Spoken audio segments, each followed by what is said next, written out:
अथ सप्तदशोऽध्यायः 17वां अध्याय। महाकाल ज्योतिर्लिंग के महात्म्य वर्णन के क्रम में राजा चंद्रसेन तथा श्रीकर गोप का वृत्तांत। ऋषि बोले, हे महामते, भक्त जनों की रक्षा करने वाले महाकाल नाम से विराजमान ज्योतिर्लिंग के महात्म्य का पुनः वर्णन कीजिए। सूत जी बोले, हे ब्राह्मणों, भक्तों की रक्षा करने वाले महाकाल नामक ज्योतिर्लिंग का भक्तिवर्धक महात्म्य आदर पूर्वक सुनिए। उज्जैनी नगरी में चंद्रसेन नामक एक महान राजा था, जो सभी शास्त्रों के तात्पर्य को तत्वतः जानने वाला शिव भक्त तथा जितेंद्रिय था। उस राजा का मित्र महादेव के गणों में प्रमुख मणिभद्र नामक गण था। वह समस्त लोगों द्वारा नमस्कृत था। किसी समय उदार बुद्धि वाले उस गणाध्यक्ष मणिभद्र ने प्रसन्न होकर उसे चिंतामणि नामक उत्तम मणि प्रदान की। सूर्य सदृश प्रकाश करने वाली वह मणि कौस्तुभ मणि के समान ध्यान करने, दर्शन करने तथा सुनने मात्र से निश्चय ही कल्याण प्रदान करती थी। उसके प्रकाश तल का स्पर्श पाते ही कांसा, तांबा, लौह, शीशा, पाषाण तथा अन्य धातु खनिज आदि भी शीघ्र ही सुवर्ण हो जाते थे। उस चिंतामणि को गले में धारण करके वह परम शिव भक्त राजा चंद्रसेन इस प्रकार शोभित होता था, जैसे देवगणों के बीच सूर्य शोभित होते हैं। चिंतामणि से युक्त ग्रीवा वाले नृपश्रेष्ठ चंद्रसेन के विषय में सुनकर पृथ्वी के समस्त राजा उस मणि को लेने के लिए आतुर मन वाले हो गए। उन मूर्ख एवं मत्सरग्रस्त राजाओं ने देवलब्ध उस मणि को अनेक उपायों के द्वारा चंद्रसेन से मांगा, किंतु हे ब्राह्मणों, महाकाल में दृढ़ भक्ति रखने वाले उस चंद्रसेन ने सभी राजाओं की याचना निष्फल कर दी। तब राजा चंद्रसेन से इस प्रकार तिरस्कृत हुए सभी देशों के समस्त राजाओं ने खलबली मचा दी। इसके बाद वे सभी राजा चतुरंगिनी सेना से युक्त होकर उस चंद्रसेन को युद्ध में जीतने के लिए भली भांति उद्यत हो गए। आपस में मिले हुए उन सभी राजाओं ने एक दूसरे को संकेत से अपना मनोभाव समझाकर बहुत सारे सैनिकों के साथ मिलकर उज्जैनी के चारों द्वारों को घेर लिया। तब अपनी नगरी को समस्त राजाओं के द्वारा घिरी देखकर वह राजा उन्हीं महाकालेश्वर की शरण में गया। वह राजा निर्विकल्प होकर तथा निराहार रहकर दृढ़ निश्चय पूर्वक एकाग्र चित्त हो दिन रात महाकाल का अर्चन करने लगा। इसके बाद महाकाल भगवान शिवजी ने प्रसन्न चित्त होकर उस राजा की रक्षा करने के लिए जो उपाय किया, उसे आप लोग आदर पूर्वक सुनिए। हे विप्रो, उसी समय कोई ग्वालिन बालक सहित उस उत्तम नगर में घूमती हुई महाकाल के निकट पहुंची। 5 वर्ष की अवस्था वाले बालक को लिए हुए वह विधवा ग्वालिन राजा के द्वारा की जाती हुई महाकाल की पूजा को आदर पूर्वक देखने लगी। राजा के द्वारा की गई उस आश्चर्यजनक शिव पूजा को देख करके शिवजी को प्रणाम कर वह पुनः अपने शिविर में लौट गई। यह सब अच्छी तरह देखकर उस गोपी पुत्र ने कौतूहलवश उस शिव पूजन को करने का विचार किया। उसने अपने शिविर के सन्निकट किसी दूसरे सूने शिविर में अत्यंत मनोहर पाषाण लाकर भक्ति पूर्वक उसे स्थापित किया और गंध, आभूषण, वस्त्र, धूप, दीप, अक्षत आदि कृत्रिम द्रव्यों से शिवजी का पूजन कर नैवेद्य भी चढ़ाया। पुनः मनोहर बिल्व पत्रों एवं पुष्पों से बार बार शिव पूजन कर अनेक प्रकार का नृत्य करके शिव को बार बार प्रणाम किया।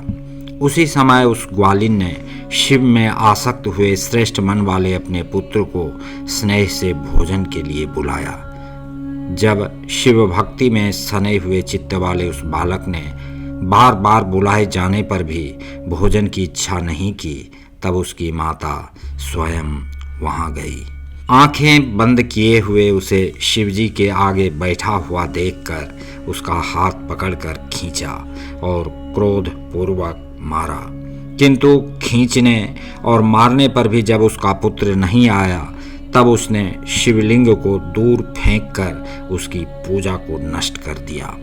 इसके बाद हाय हाय कहकर दुखी होते हुए अपने पुत्र को झिड़क कर क्रोधयुक्त वह ग्वालिन पुनः अपने घर में प्रविष्ट हो गई। तब वह बालक अपनी माता के द्वारा भगवान शिव के पूजन को नष्ट किया गया देखकर देव देव इस प्रकार कहकर चीखने लगा और पृथ्वी पर गिर पड़ा। इसके बाद शोकाकुल होने के कारण वह सहसा मूर्छित हो गया। फिर 2 घड़ी बाद चेतना में आने पर उसने अपने दोनों नेत्र खोले। शिवजी की कृपा से उसी क्षण वहां पर महाकाल का सुंदर शिविर अर्थात देवालय बन गया, जिसे उस बालक ने देखा। उस शिवालय के स्वर्णमय बड़े बड़े दरवाजे थे, उसमें सुंदर किवाड़ तथा वंदनवार लगे हुए थे और वह बहुमूल्य इंद्रनील मणि तथा उज्ज्वल हीरे की वेदी से सुशोभित हो रहा था। वह विचित्रता युक्त बहुत से तप्त स्वर्ण निर्मित कलशों से युक्त था और मणि के खंभों से जगमगाते हुए तथा स्फटिक मणि के बने हुए भूतल अर्थात फर्श से शोभायमान हो रहा था। उस गोपी पुत्र ने उस देवालय के बीच में कृपानिधि शिवजी का रत्नमय ज्योतिर्लिंग देखा, जो उसकी पूजन सामग्री से सर्वथा अलंकृत था। यह सब देख वह बालक सहसा उठकर खड़ा हो गया। उसे मन में बड़ा आश्चर्य हुआ और वह उठकर आनंद सागर में मानो निमग्न हो गया। तदनंतर बारंबार शिव की स्तुति तथा प्रणाम करके सूर्यास्त होने पर वह बालक शिवालय से अपने शिविर में चला गया। वहां जाकर उसने शीघ्र ही इंद्रनगर के समान सुवर्ण से बने हुए विचित्रता से युक्त तथा अत्यंत उज्ज्वल अपने शिविर को देखा। उसने सायंकाल के समय प्रसन्न हो मणियों एवं सुवर्ण से रचित सर्वशोभा संपन्न अपने भवन में प्रवेश किया। वहां उसने दिव्य लक्षणों वाली रत्नालंकारों से जगमगाते हुए अंगों वाली तथा साक्षात सुरांगना के समान प्रतीत होती हुई अपनी माता को सोते हुए देखा। हे विप्रो, इसके बाद आनंद से परिपूर्ण हो शिव के कृपापात्र उस बालक ने वेग पूर्वक अपनी माता को उठाया। जब वह उठी तो सब अपूर्व अद्भुत दृश्य देखकर आश्चर्यचकित हो आनंद में निमग्न हो गई और उसने अपने पुत्र का आलिंगन किया। तब अपने पुत्र के मुख से गिरिजापति की संपूर्ण कृपा को सुनकर उस ग्वालिन ने उस राजा को, जो निरंतर भगवान शिव का पूजन कर रहा था, सारा वृत्तांत बताया। नियम समाप्त होने के बाद राजा ने रात्रि में वहां सहसा आकर शिव को प्रसन्न करने वाले गोपिका पुत्र के उत्तम भक्ति प्रभाव को देखा। अमात्य एवं पुरोहित सहित वह धैर्यशाली राजा यह सब देखकर परमानंद सागर में डूब गया। वह राजा चंद्रसेन प्रेम से आंसू बहाता हुआ और शिव नाम का उच्चारण करता हुआ प्रेम पूर्वक उस बालक का आलिंगन करने लगा। हे ब्राह्मणों, उस समय वहां बहुत बड़ा उत्सव हुआ। सभी लोग आनंद से विभोर हो शिव जी का कीर्तन करने लगे। इस प्रकार अतीव अद्भुत लीलाओं वाले शिवजी के महात्म्य को देखने से आनंद मग्न पुरवासियों की वह रात्रि क्षण मात्र की भांति बीत गई। इसके बाद युद्ध के लिए नगर को घेर कर स्थित हुए राजाओं ने प्रातःकाल होते ही अपने गुप्तचरों से यह समाचार सुना। तब जो राजा वहां आए हुए थे वे सब यह सुनकर अत्यंत आश्चर्यचकित हो गए और एकत्रित हो आपस में कहने लगे। राजागण बोले, यह महाकालपुरी उज्जैनी का अधीश्वर राजा चंद्रसेन शिव भक्त होने से निश्चिंत तथा दुर्जयी है। जिसकी पुरी में शिशु भी इस प्रकार के शिव भक्त हैं, वह राजा चंद्रसेन तो महान शिव भक्त होगा। निश्चय ही इसके साथ विरोध करने से तो शिवजी क्रुद्ध हो जाएंगे और उनके क्रोध से हम सब लोग विनष्ट हो जाएंगे। इसलिए हमें इस राजा से मेल कर लेना चाहिए।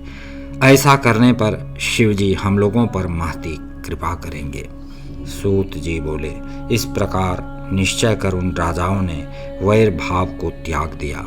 उसका अंतःकरण पवित्र हो गया और उन लोगों ने परम प्रसन्न होकर अपने अपने हाथों से अस्त्र शस्त्रों का त्याग कर दिया।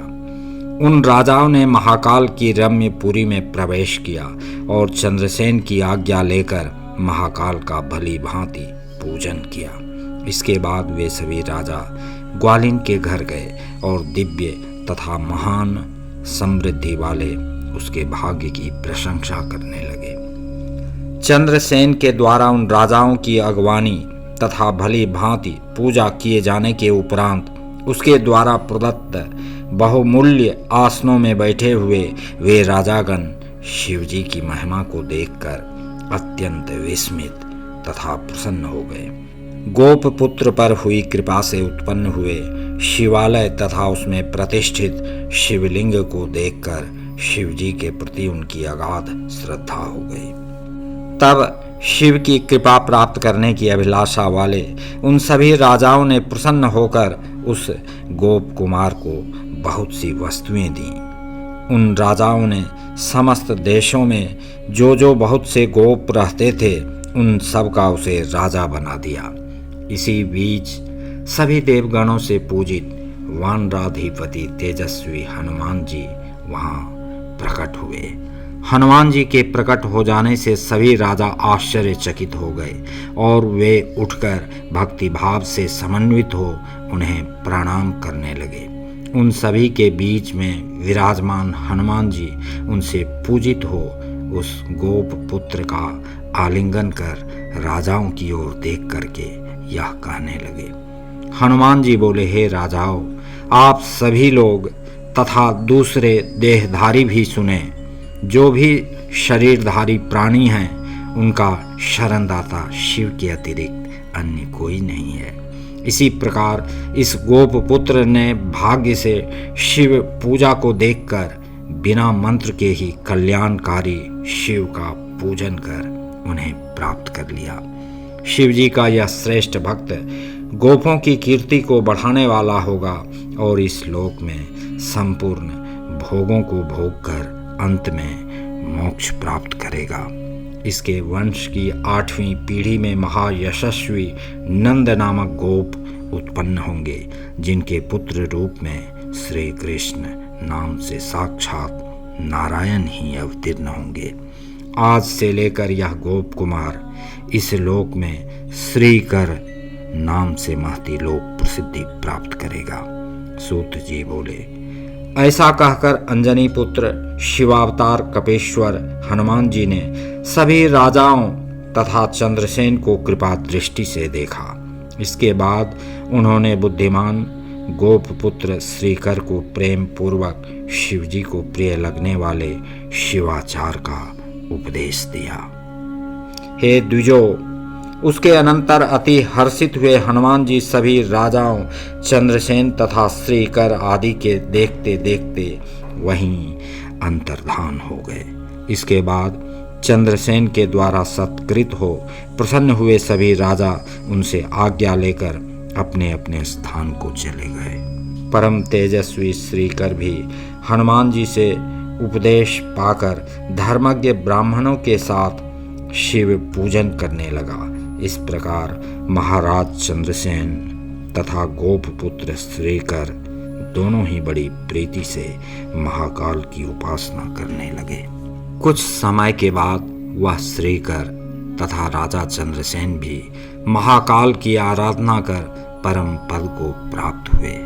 इस प्रकार महाकाल नामक ज्योतिर्लिंग सज्जनों को शुभ गति देने वाला, सभी दुष्टों का वध करने वाला, कल्याणकारी तथा भक्तों के ऊपर दया करने वाला है। हे द्विजो, मैंने अत्यंत पवित्र, गोपनीय, सभी प्रकार के सुखों को देने वाले, स्वर्ग को प्रदान करने वाले तथा शिव में भक्ति को बढ़ाने वाले इस आख्यान का वर्णन किया।